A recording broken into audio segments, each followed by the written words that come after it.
boss. I was a volunteer, but she was my boss, and I had to do what she said, and she was tough. I mean, she was tough. That's right. And very, very, very good at what she did. Then she moved. Most people move upstairs. She moved downstairs to the resource center, and I'll let her tell you about that. But it's just one of the several components of Volunteer Ministry Center. So I have watched Vanessa upstairs, worked with her. I've seen a little bit of what she does downstairs, but she is a social worker, Master of Science in Social Work, something like that. That's right. Yeah. And when she was working upstairs in the refuge, she was full-time there, married to this fine gentleman, Mike Hensley. And did you birth a child while you were there, or In the refuge? Yeah. Yeah. Not actually in the refuge. Not in the refuge, but when I was in that position, yes. Yes. And then another one when I moved downstairs. Downstairs, okay. Yeah. So she leads a very busy life. So when you lead that busy a life, you got to be good at all of them, and I'm pretty sure she is. I'm pretty sure she is. So she gives her heart and soul to this work. And for those of you who may not be familiar, Volunteer Ministry Center, the purpose of it, as I understand it, is to prevent and end homelessness. Did I say that right? That's perfect. So right now, again, she's working with the unit, the compartment that helps people find housing, etc. Anyway, so Vanessa Hensley, Yes. we're happy to have you with us tonight. We are. It's being live streamed. People from all over the world are watching you. Great. I hope so. We sent announcements to Bulgaria. Perfect. And I guess we should have sent some to Afghanistan, but we weren't too sure about that one. And then it'll be on YouTube after the program this evening. So without further ado, by the way, I do have a phone here, and Judy fussed at me last week. She said, they could see you playing with your phone up there. I said, well, I wasn't playing Words with Friends. I wasn't texting. I was looking at the list of questions. So if you... Yes, that's correct. You're not on the program tonight. So if you see me looking at it, I will be looking at the questions we might talk about. Vanessa, tell us a little bit, and you can remain seated however you're comfortable. Thank you. How you came to be where you are now, anything about your faith development that you want to talk about? Sure. And then we'll go from there. Okay. So, yes, I grew up in the United Methodist Church. My dad was a pastor with the Holston Conference. He did inner city churches. So I was at very small churches, right, compared to this. This to me is huge.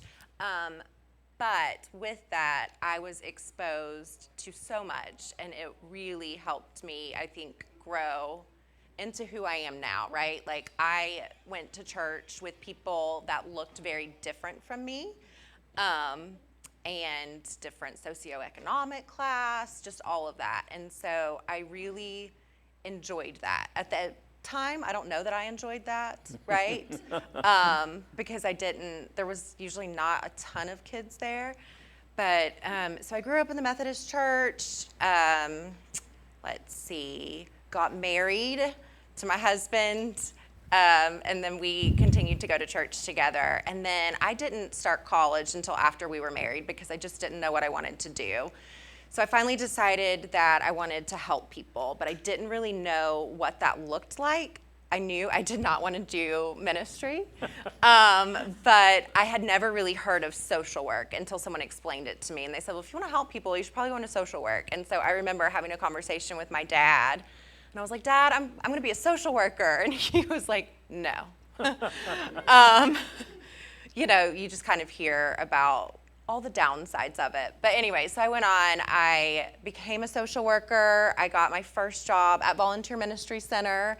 I was an intern there, and then I worked in the refuge, and then I decided to go ahead and get my master's. So I got my master's while I worked at VMC, and my internship was at Cornerstone of Recovery. And so I did a year-long internship working with alcohol and drug misuse patients, which was great because it was very different than working at VMC, because at Cornerstone you have to pay a lot of money to go there because it's private pay. But then at VMC, when you're working with folks that have alcohol and drug misuse, they don't have any money, so it looks very different.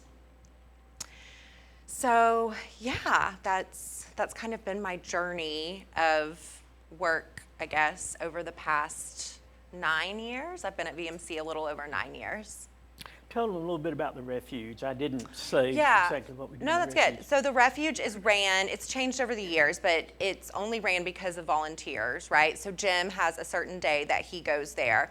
And what they help with is mostly homeless prevention. So their goal is to keep people housed. So they are helping folks pay utility bills, deposit assistance. They also work with the unhoused by helping with, let's see, prescriptions. You also do prescriptions and things like that. Clothes, they give out clothes. I don't think as much anymore, but it still goes through them. But that's the refuge piece. And so downstairs, which is called the Resource Center, which is where I work, everybody that is engaged down there is experiencing homelessness. So that means they are either staying at a shelter or camping outside. We do have a lot of folks that camp.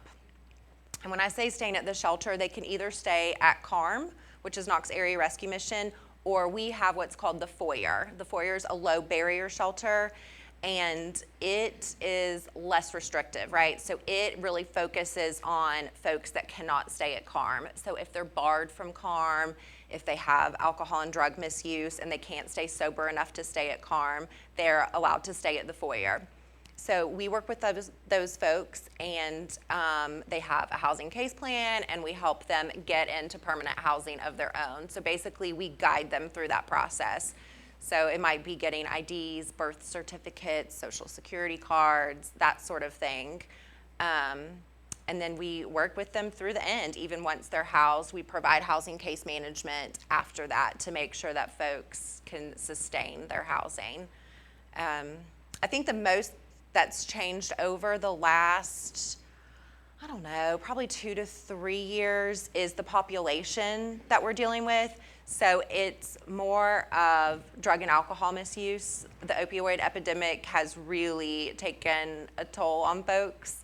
And so we see a lot more of that than I've ever seen. And so younger people, I'm not used to seeing young folks experiencing homelessness, which is very different from when I started. And then the mental health.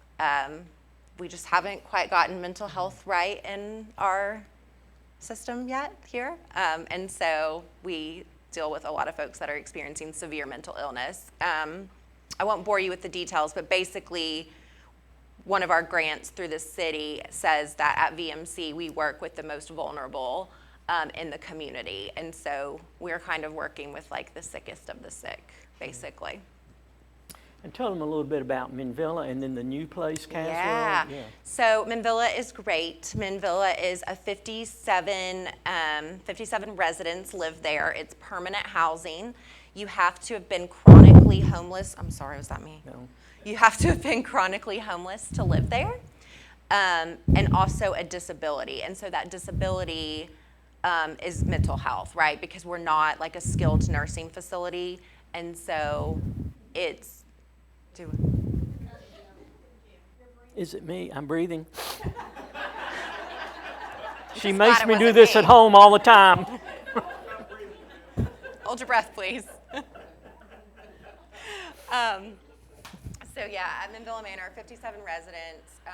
There's on-site case management. So these are folks that cannot make it to appointments on their own, right?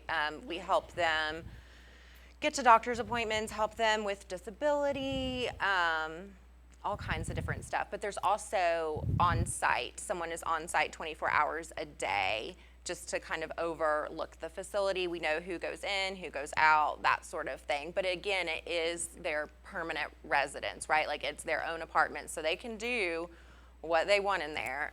They have a lease, that sort of thing. We have a property management company that runs it. And so that is Minvilla. And then we have Caswell Manor, which is getting ready to open hopefully next year. They just did like the breaking ground ceremony, I guess, a week ago. And so it's going to be, I think it's 40 units, and it's going to be the same thing. It's permanent supportive housing. It's over off of Magnolia in the old Positively Living building. And so we're super excited about that because permanent supportive housing is really something that the community needs. There's a huge need for people that can't live independently and just need extra assistance. It's very exciting. Very It is exciting. super exciting. Yeah, It I'm really is. excited about it. Well, Vanessa, tell us a little bit about how you feel your faith impacts your work. How has that?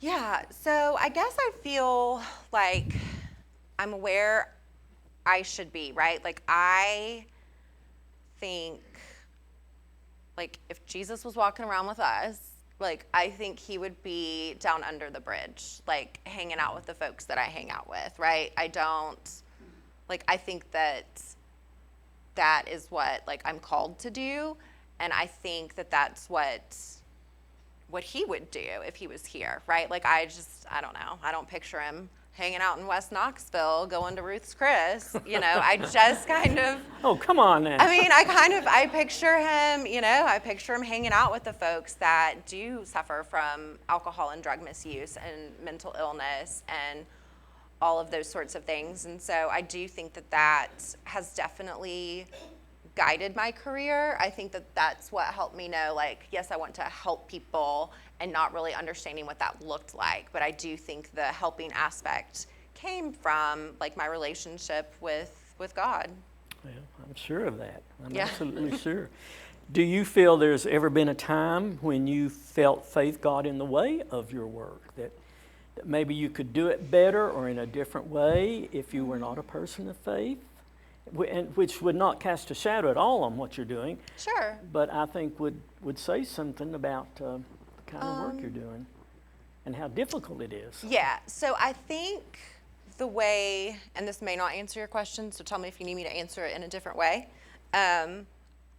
I think sometimes it might question it a little more just for the stuff I see like on a daily basis, right? Like I'm dealing with folks that have lots of trauma. I see people probably on the worst day of their life when you become homeless, right?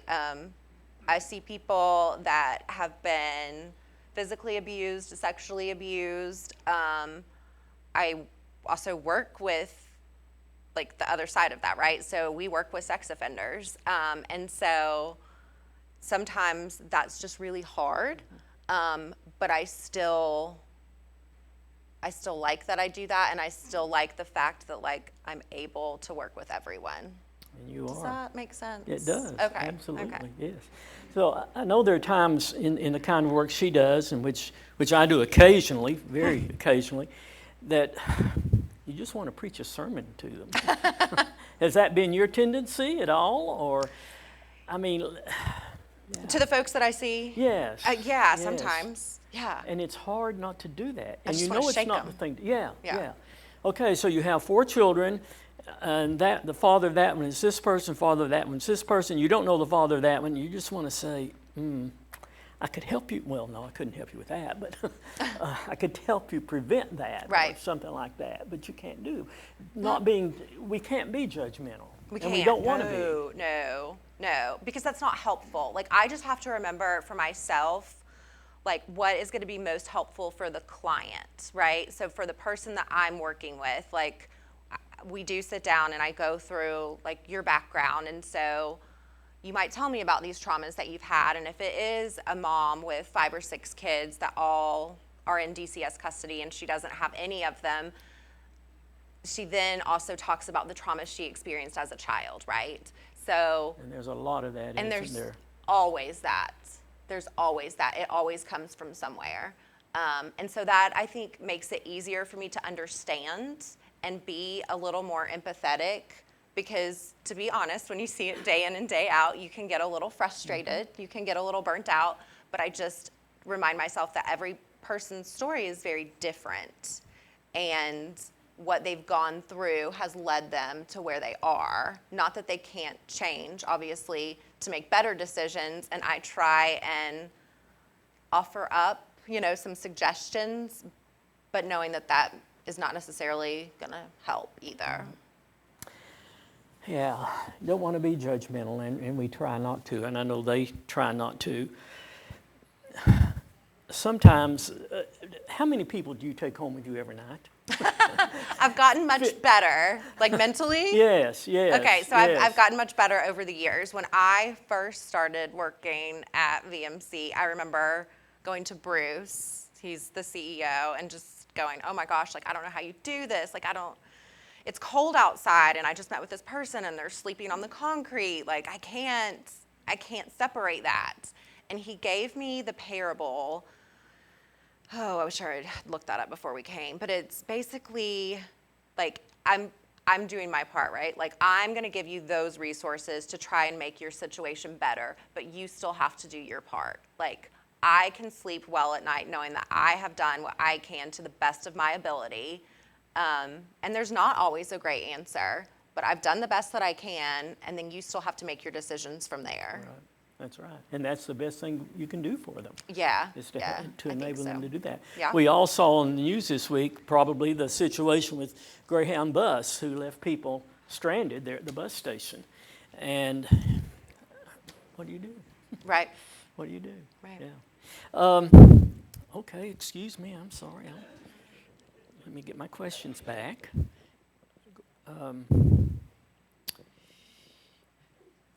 What have you done, or what do you do that you think makes God smile?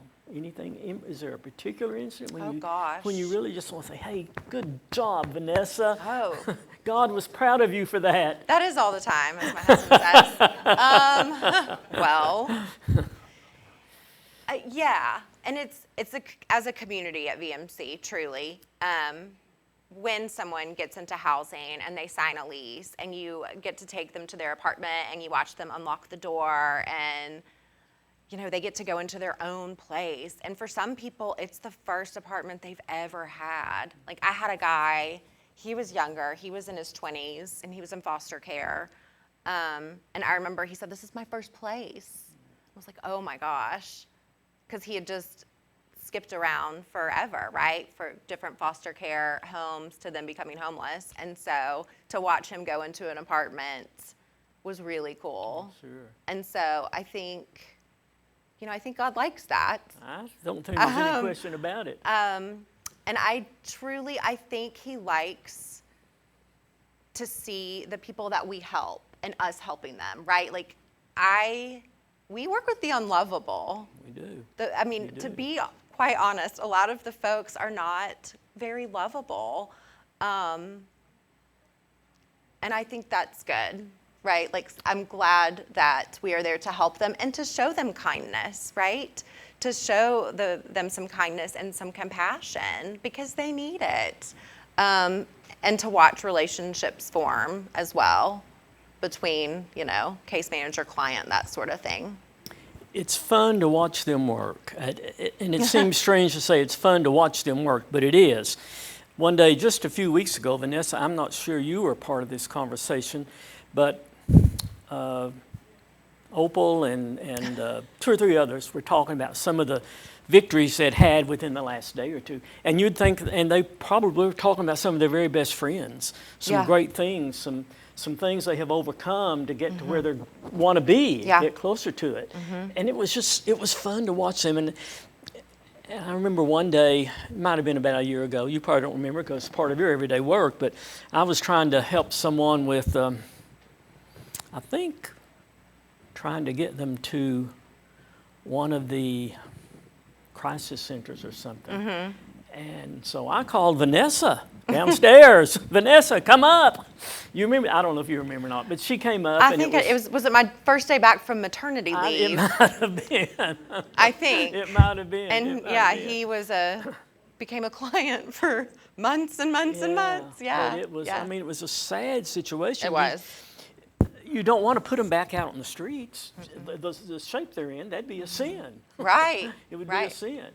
And so I stayed, it was after closing time, so I stayed there a little while with them, not there with them, but just to make sure everything was okay, because, I could really protect Vanessa. Oh, yeah, he was kind of a rough guy. He was, yeah. You've seen me grab him up by the I could see that. collar and take him out, yeah.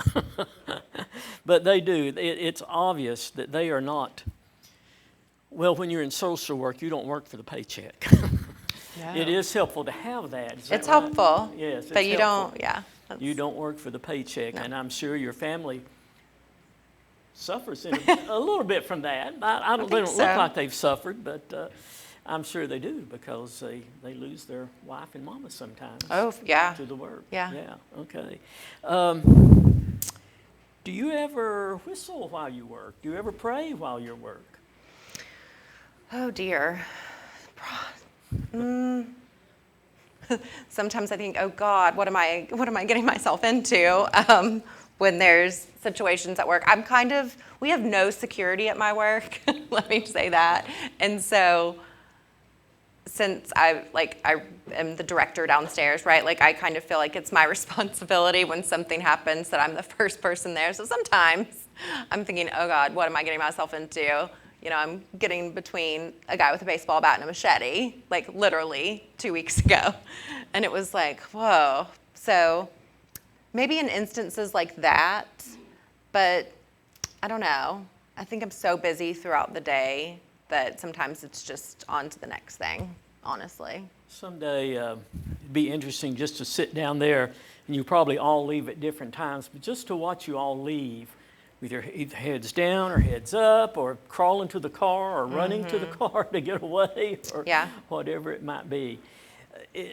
Folks, it's a different population, and I know many of you have been around situations like that. Last week, before I got there was a lady out in the parking lot. I don't know if you were even aware of this, running around naked. I thought, yeah. You were there, huh? It was my day off. I got a phone call. Yeah. And She was. That's not terribly unusual for something like that. It's not.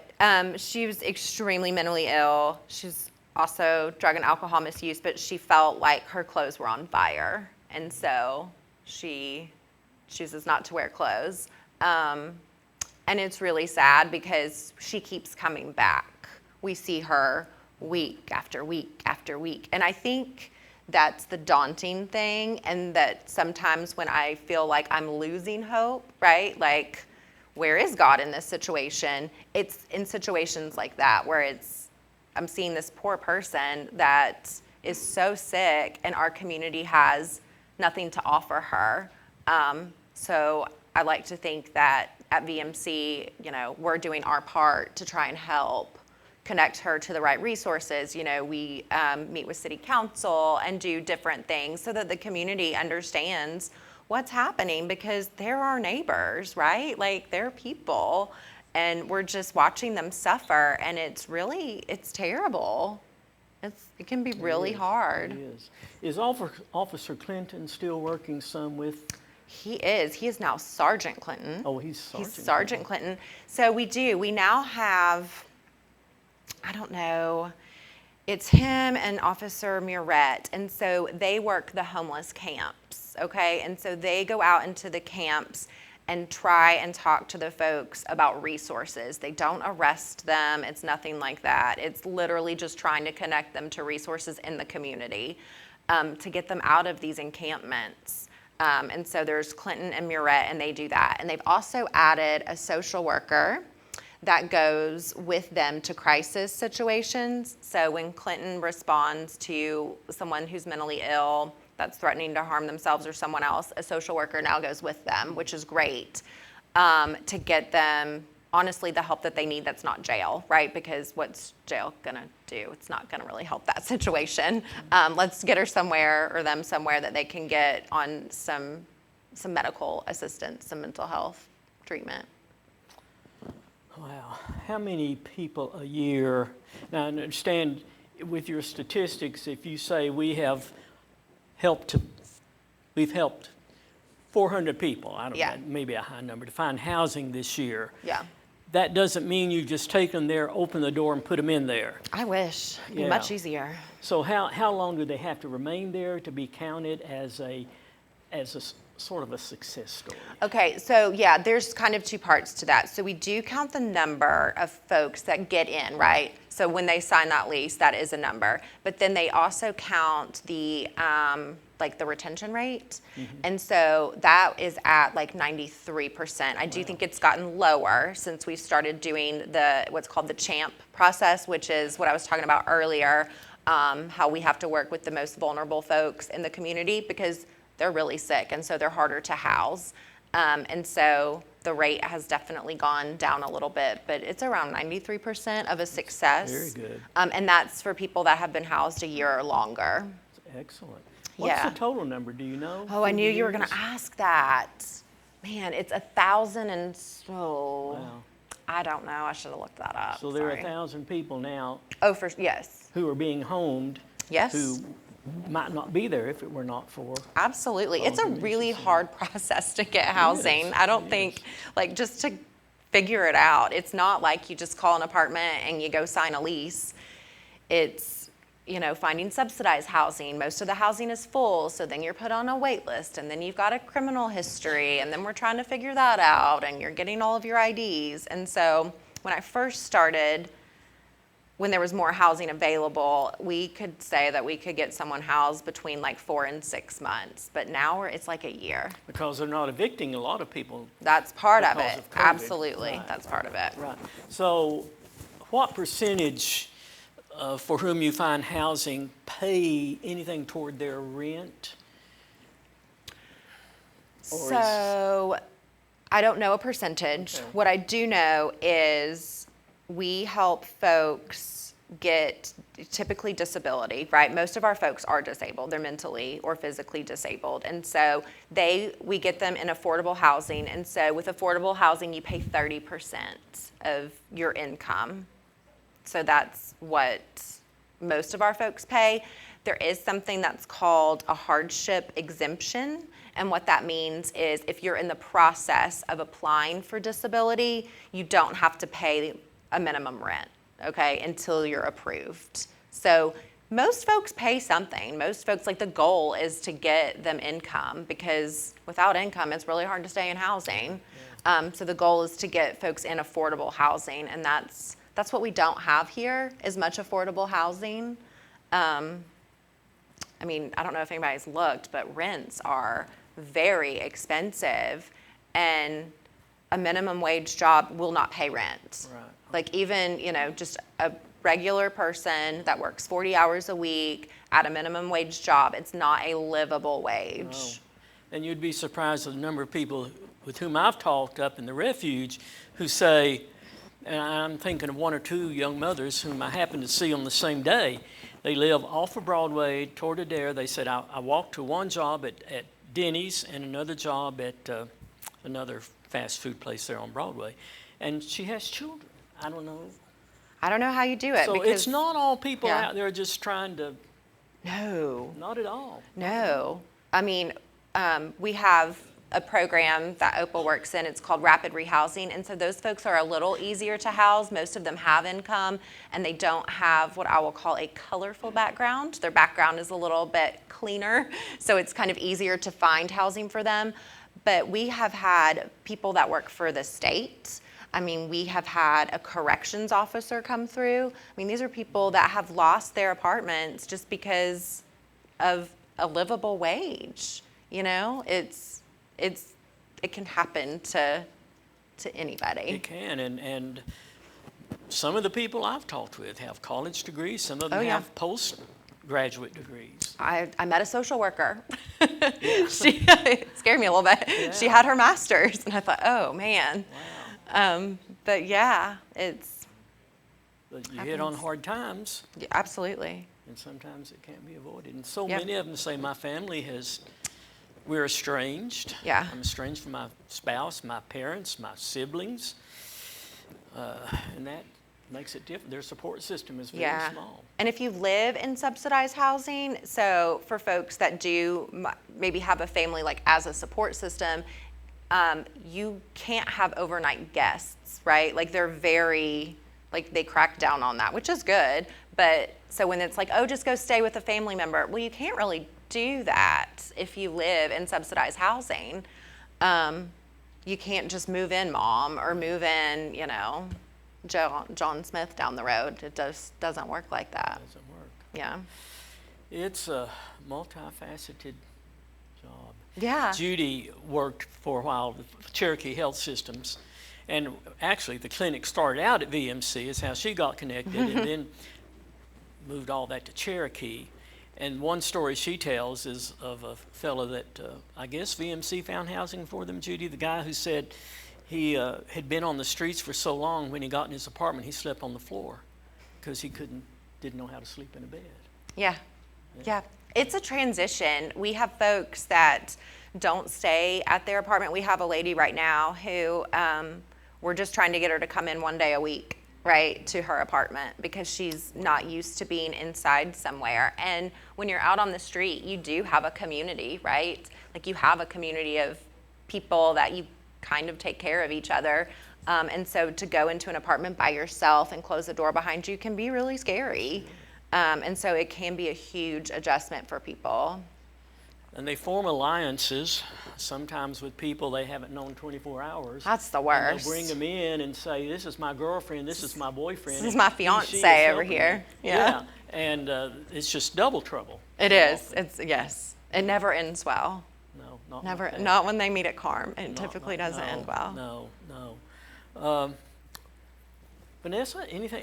Let's have some questions. I know you all have questions and ways of learning, and we've got the expert here. One thing, they do have outreach workers now working with them who are also out there on Market Square sometimes. Oh, yeah.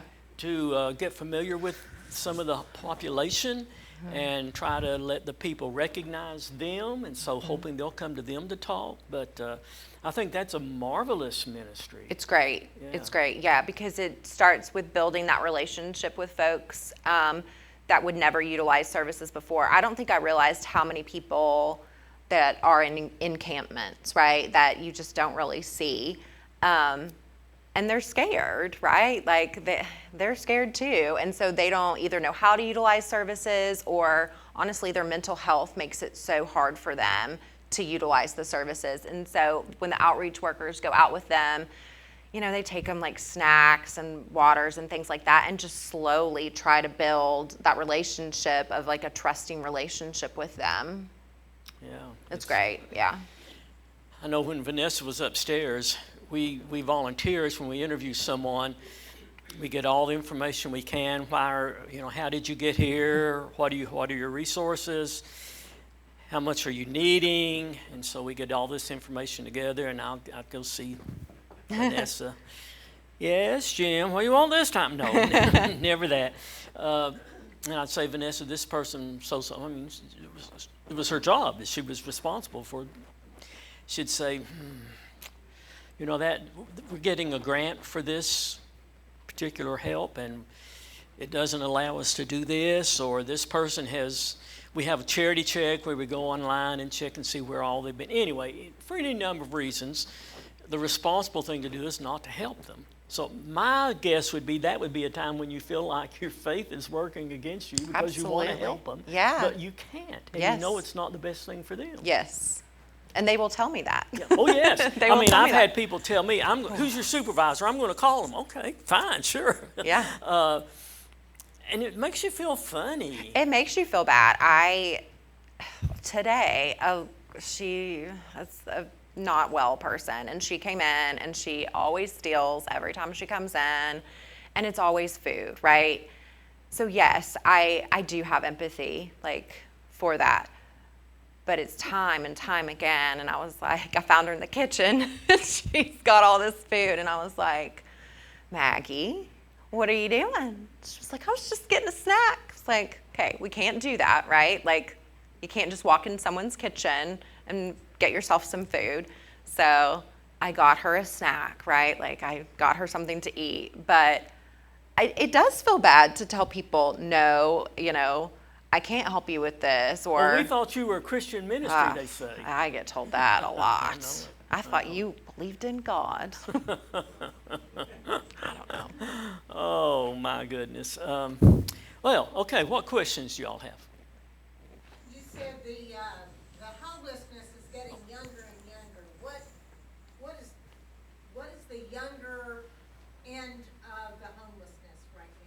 Do you mean age-wise? Yeah. So to be honest, I only can work with adults, and so our criteria is 18 and older.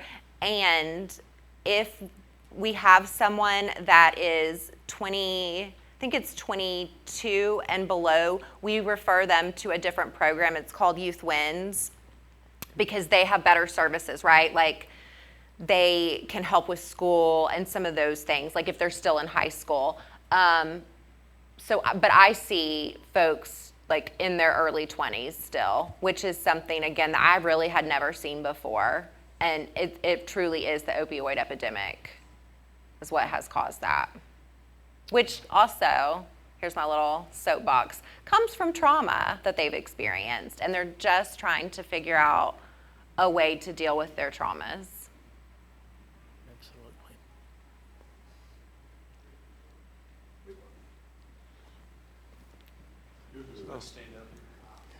We worked with some people in Kansas City when we lived there through a church, and mainly on weekends, but it sometimes was difficult for us to identify, are we helping or are we enabling? Absolutely. Yeah. So my big thing is, like, I always, if I see someone out, like if somebody asks me for money, I'm not going to give them money, but I'm going to talk to them and I'm going to give them resources, right? I try and point them into the direction of, hey, do you know where you can stay, right? Are you able to stay at Carm? Nope, you can't stay at Carm. All right.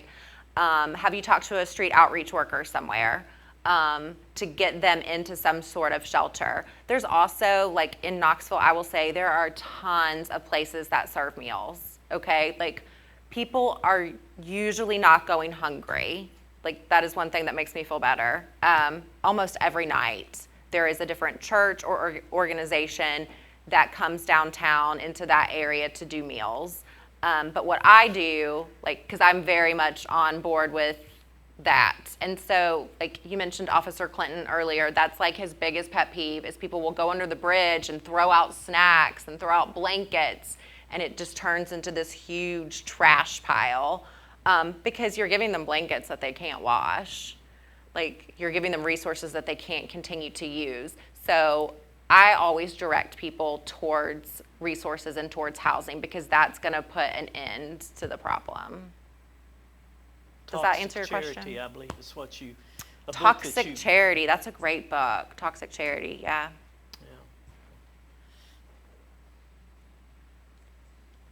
You talk about you don't have any security. It's just a matter of time till something happens bad. Oh, yeah. Yeah. I will say we're pretty good, because we're in a clinical setting, I'm pretty good at de-escalating people. We do have panic buttons and things like that. We're also lucky enough that our folks, if they got a weapon like a gun, they're going to sell it for drugs for the most part. I feel perfectly safe at my job. I would honestly say I probably feel safer at my job than I do at the mall. To be honest, I mean, really. And maybe it's because I know the folks that I'm dealing with, but I do think we are very good at de-escalating people and understanding, like, okay, this person is on drugs and we just need to hurry up and call 911. I think the worst thing I have experienced is we had a plexiglass thing, and this guy got mad and ripped it off and threw it. So far, but yeah. Well, and the beauty of, one of the beauties of their work, they know the people by name. Oh, yeah. There's hardly anyone who comes in that you all don't know. Oh, for sure. Yeah, we know most of the people. We all like to be called by our names. Yes, and I think that's one thing. I'm glad you said that. Like, when I first went in and was an intern, like, that was really important to me, was that I remembered people's names. Because someone had said that, right? Like, to call me by my name was really important. Yeah. Okay. I just had a comment and a question. I know that the Villas is a new experience that you guys have created, and I really think that it's great that it's inclusive and also that you allow pets. Yeah. And there's no other organization in Knoxville that I know of that does that. Yeah. My you. question is, how do you get folks into that, and is there a waiting list? Okay, so I think you're talking about the foyer. That's okay. So yes, it's what we call a housing-focused shelter. So in order to stay there, you have to be referred by a housing case manager. It sounds really hard, but it's not, right? So our outreach folks go out to these encampments, tell people about the foyer. And so all they do is they call the director and say, hey, I have somebody, can you meet with them? And she meets with them, and that's how they get in. It is the only inclusive shelter that Knoxville has, because we do allow pets. So for some folks, like, that's all they have. Their pet is their support animal. And so we have some great stories of people that have come in with their pets and are now housed, and it's great. We're also, like, at Carm, you have to be separate. So if it's like boyfriend, girlfriend, husband, wife, whatever, there's a men's dorm and a women's dorm. And so at the foyer, you can sleep next to each other, right? Like, you each have your own individual beds, but we can put them next to each other so that you're close to your support person, because that's really important. Like, I can't imagine if I had to go into a shelter and just be away from my, like, one support person. True. And there is no waiting list. There's not a waiting list. It's not full right now. When some idiot closed all the state mental hospitals, I just wonder what sort of strain it put on your agency. My second question is, we're all in hosting conference. Who is your dad? Oh, his name's Van Sanks. He was at Virginia Avenue United Methodist and Linwood United Methodist, and the last church was Magnolia Avenue. Yes, the closing of the mental health hospitals was huge. We have a mental health crisis that is just not being addressed, and funds are getting cut from that. And so it makes it really hard for our folks to get the help that they need. We've got some real sick people in our community, and it's really sad. But it's also, like, one of the great things to see is when someone comes in and doesn't have any of those connections, and we can help get them connected with a provider, and then you start to see that person slowly change and, like, start to thrive and do really well. Like, there's some folks that I thought they're never gonna make it. Like, this person they're just very sick, and they're just not going to get better. And then they've been on mental health medication and in talk therapy, and it's like, wow, like, it works, right? Like, that was great. And housing works too, right? So we do take a housing first approach as much as we can. Like, the goal is to get someone housed as quickly as possible, because that's when, once they're housed and a little more stable, then you can kind of branch out and get those other services that they need. It's easier. Like, it's easier to stay sober if you're in your own apartment. It's easier to get mental health services if you're in an apartment where you have a clock and a watch and that sort of thing. So how would you define the difference, or describe the difference between Carm and VMC? I think it's fairly obvious to a lot of people. Yeah, sure. So Carm is faith-based. VMC is not faith-based. I know it says Volunteer Ministry Center, so sometimes that is tricky for folks, but basically it was started when a group of downtown churches came together. But we are very inclusive, so we're LGBTQ friendly. We have lots of our staff, lesbian, gay, bisexual, transgender, that sort of thing. And Carm is not friendly with that. But in terms of the work you do day after day, what would be the difference? So Carm is just shelter for the most part, right? They have some different programs. They have like an alcohol and drug program, right, where it's like 100% sobriety, and we just really focus on the housing piece. Does that answer your question? Sure. Okay. So Carm is shelter. Carm is shelter, and we're truly housing. Right. Yeah. Okay. Anything else? I think there's one back there, Becky. You use a term that I'm not you say drug misuse. I'm so, drug and alcohol abuse. Yeah. Describe the difference. Or I don't know. Like I guess that's the more appropriate term now. I've always said alcohol and drug abuse, same. And so just here recently, I have been informed about the misuse. So I try and stay up on that. But yeah, I don't know the difference truly. Besides, I think it might be more politically correct. If somebody else knows, please. I'm a teacher, and I've had students that I understand why, as a teacher, I understand why there are people who live under the bridge or other places because medicated, they're one person. Unmedicated, it's a totally different day in the classroom. Yeah. And, I can see why, as adults, when something goes wrong and they can't have access or they are denied access to their meds, or is that what?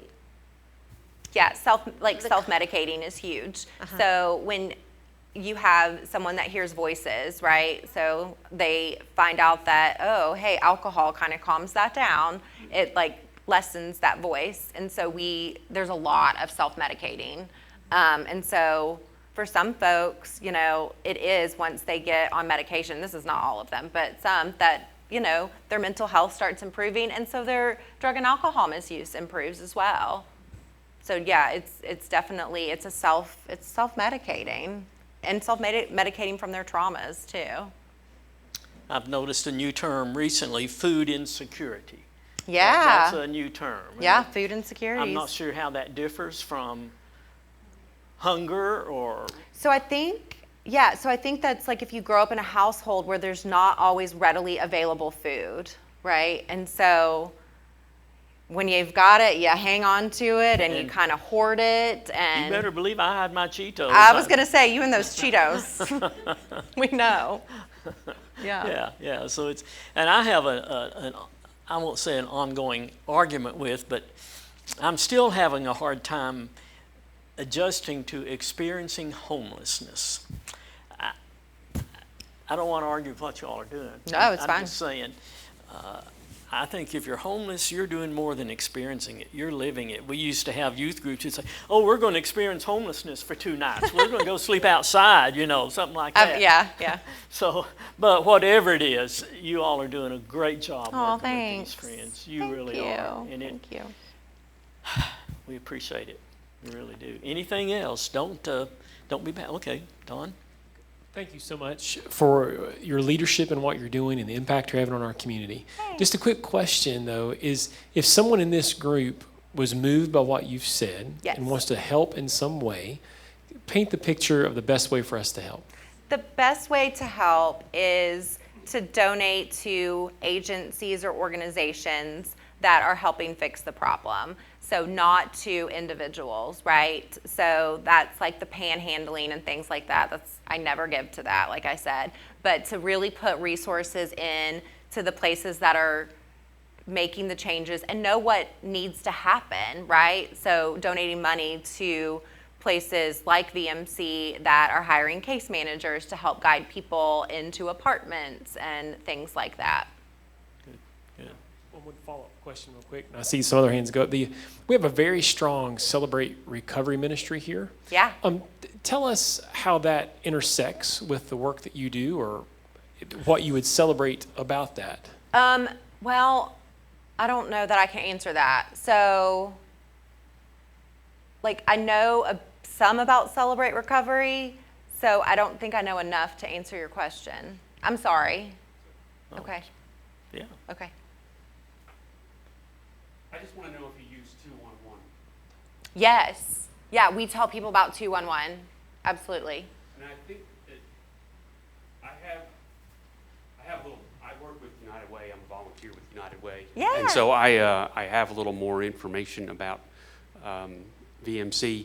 And I think that you need to tell everybody about how much you work with other agencies in Knoxville and help folks get to the help that they need, because you really do a fabulous job. Thank you. Yeah, so it's not, I'm sorry, yeah, it's not just VMC that's working in the community. So we work with the other agencies. So when someone had asked about youth earlier, right? So we direct the youth towards CAC or a Helen Ross McNabb program. So we work with all of these other programs, Cherokee Health, McNabb, CAC, gosh, tons. And it's all of us working together, which is what makes it work. So I go to a meeting once a week with all the other agencies that help people get into the permanent supportive housing, but it truly is a community effort. You know, some people do housing, some people do shelter, and then you've got the mental health piece. And so really it's a community effort that's grown over the last few years. And with United Way, you're probably familiar with House Knox. They have been a great asset to us. They go out and they meet landlords at apartments and try and get them to rent to our people that are a little harder to rent to. And so they're building landlord relationships, which is so important.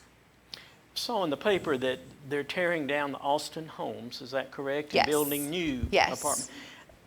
Is that going to be more expensive housing? It should still be subsidized. So that means it should be 30% of your income. Okay. Yeah. Good.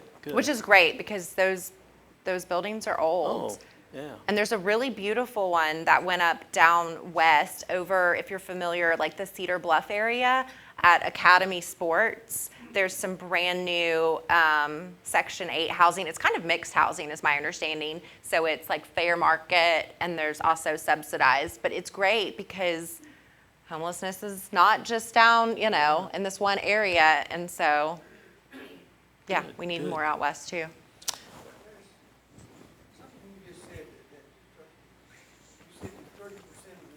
Yes. How does that deal with the philosophy we used to use all the time in income to debt ratio as to cost of other costs that they might have? How did they come up with the 30% across the board? You know, I guess that's just through HUD, the Housing Urban Development, that's what they came up with. It's ever since I've been there, I know that's what all of like Section 8 and all the subsidized housing uses is that 30%. I guess that's, I don't know, the magic number. And I know that's what we try and get folks. Like if they have a big housing debt or they owe KUB or something, what we try and do to help them is say, okay, like if you get a disability check, like let's pay 30% of it to go towards whatever debt that is. And a lot of times then we'll help with the remainder, but just so that they've kind of got their foot in it too. And like with you, this is off a little bit, but like with utility bills, if someone comes in to see us now upstairs and their situation had nothing to do with COVID, was in no way COVID related, Right. we cannot even talk with them till they have their past due down to $145. And then we pay down enough, we'll pay 100 or 100, anyway, enough so that their past due will be taken care of for this month. The part we doesn't pay is carried over to their bill the next month. So we don't want to throw good money after bad if Absolutely. we know that they're not going to be able to do anything about it next month. Right. Is that Yeah. a fair statement? That's very fair, Yeah. which goes back to telling people no. I know. Right? I know. Yeah. Okay. Anything else? Mike, thank you for coming along tonight. Let's stand up. Let them see you. What you. Vanessa, thank you not just for being here tonight, but for who you are and what you do. It's a blessing. I'm so glad to be here. This was fun. I hope it was. I've always enjoyed seeing Vanessa and talking with her. And when I went down to her office the other day, she greeted me with a smile, of course. And she said, I don't know if I'm the person you want. I said, yes, you are. And she told me why I might not want her. I said, that's exactly the reason we want you. But let's close with a prayer if we could. Lord God, we're so grateful for this day, for people who walk among us daily, serving you in all that they say and all that they do. Thank you especially tonight for Vanessa. for her love, for your kingdom, your children, for her heart, and pray that you will continue to guide her as she loves and serves you. And thank you for her family. We know, oh God, that she's a blessing to them as they are to her, to be able to leave VMC in the afternoon and know that she's going to go home and probably be loved. And we give you thanks and pray for your guidance with her. In the name of Christ we pray, amen. Thank you, Vanessa. Thank you, guys. This was fun.